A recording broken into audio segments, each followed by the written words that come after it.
नमस्कार. होमस्टाईल cooking with काव्यामध्ये आपल्या सर्वांचे मनापासून स्वागत आहे. आज आपण सांधेदुखी कंबरदुखीसाठी हिवाळ्यात आवर्जून बनवल्या जाणाऱ्या पौष्टिक लाडूंची रेसिपी पाहणार आहोत. सर्वप्रथम आपण अर्धा किलो गहू व अर्धा किलो उडीद डाळ स्वच्छ धुवून एका सुती कापडावरती फॅनखाली सुकवून घ्यायची आहे. एक तासभर मी ही उडदाची डाळ आणि गहू फॅनखाली सुकवून घेतलेले आहेत. आता बघा, तासभरानंतर आपल्याला एका जाड बेस असलेल्या कढईमध्ये हे भाजून घ्यायचं आहे. तर गॅसवरती मी एक जाड बेस असलेली कढई ठेवलेली आहे. आता सर्वप्रथम यामध्ये आपण गहू भाजून घेणार आहोत. तर गहू आपल्याला एकदम हलके होईपर्यंत भाजून घ्यायचे आहेत. आता गहू भाजलेत हे कसं समजायचं, तर लाह्या फुटताना ज्या पद्धतीनं आवाज येतो तशाच पद्धतीचा आवाज हा गहू भाजून झाल्यानंतर येतो, म्हणजे समजावं की गहू भाजून झालेले आहेत. सेम याच पद्धतीनं उडदाची डाळ देखील लालसर रंगापर्यंत हलकी होईपर्यंत भाजून घेतली आहे. त्याचबरोबर आपण 1 किलो खोबरं याचे चांगले बारीक चकत्या करून घेतल्या आहेत आणि त्या देखील आपण 10 ते 15 मिनटं मीडियम टू लो फ्लेमवरती भाजून घेणार आहोत. खोबरं हे जर भाजलं नाही तर खोबऱ्याचा वास येतो, त्यामुळे आपल्याला खूप लालसर नाही परंतु त्याला 10 ते 15 मिनटं थोडंसं आपल्याला मंद गॅसवरती भाजून घ्यायचं आहे. आता आपण डिंक तळून घेणार आहोत. तर डिंक तळण्यापुरतंच तेल मी कढईमध्ये ॲड केलेलं आहे. 100 ग्रॅम डिंक या ठिकाणी आपल्याला तळून घ्यायचं आहे. तर बघा, डिंक तळताना थोडा थोडा डिंक तेलामध्ये ॲड करायचा आहे, म्हणजे तो चांगला फुलतो आणि आतपर्यंत चांगला तळला जातो. नाहीतर डिंक जो आहे तो आतून कच्चा राहतो आणि आपल्याला लाडूमध्ये तो थोडा कचकच लागतो. म्हणून डिंक तळताना थोडा थोडा डिंक ॲड करायचा आहे आणि मग तो पूर्ण असा तळून घ्यायचा आहे. तर या ठिकाणी आपण सर्व डिंक अशाच पद्धतीनं तळून घेतलेला आहे.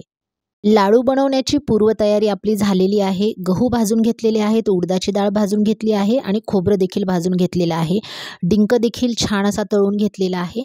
आता खारीक जी आहे तर ही एकदम कडक असेल तर ती वापरायची आहे. तशी नसेल, थोडी ओलसर असेल तर खारीक आपल्याला थोडीशी भाजून घ्यायची आहे. तर आता यानंतर गहू उडदाची डाळ आपल्याला मिक्सरमधून बारीक करून घ्यायची आहे. तुम्ही गिरणीतून देखील दळून आणू शकता.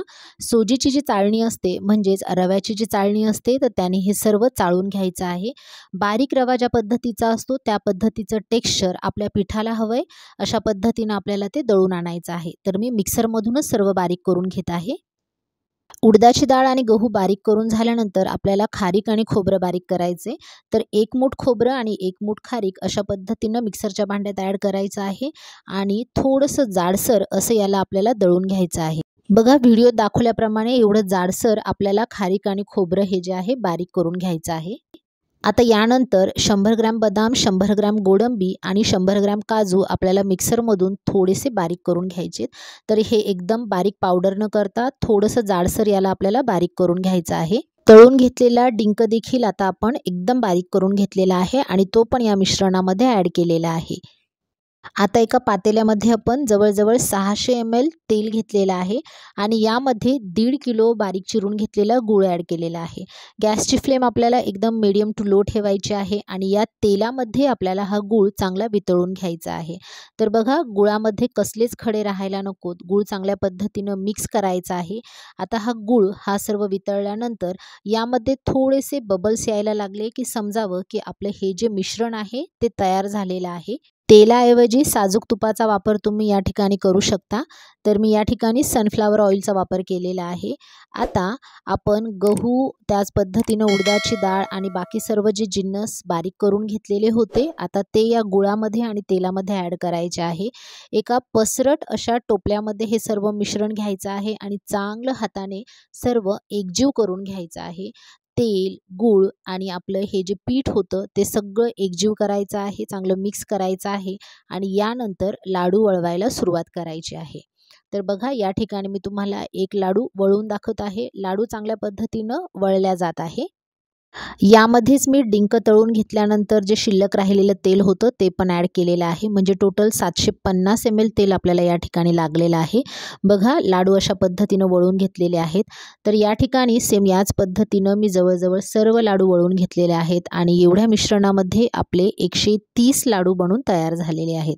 एक लाडू या ठिकाणी मी तुम्हाला फोडून दाखवते. तर अशा पद्धतीनं हा जो लाडू आहे हा कमी तेलकट, कमी तुपकट आणि छानपैकी उडदाची डाळ आणि गहू असलेला पौष्टिक लाडू या ठिकाणी तयार झालेला आहे. यामध्येच थोडीशी गोडंबी, काजू, बदाम दाताखाली आल्यानंतर खूप छान लागतात. तुम्ही एकदा ही रेसिपी ट्राय करून बघा. तर व्हिडिओ तुम्हाला कसा वाटला ते कमेंट सेक्शनमध्ये नक्की कमेंट करा. व्हिडिओ आवडला असेल तर व्हिडिओला लाईक करा, शेअर करा आणि चॅनलला सबस्क्राईब करा. पुन्हा भेटूयात पुढच्या व्हिडिओमध्ये. तोपर्यंत बाय बाय. Take care.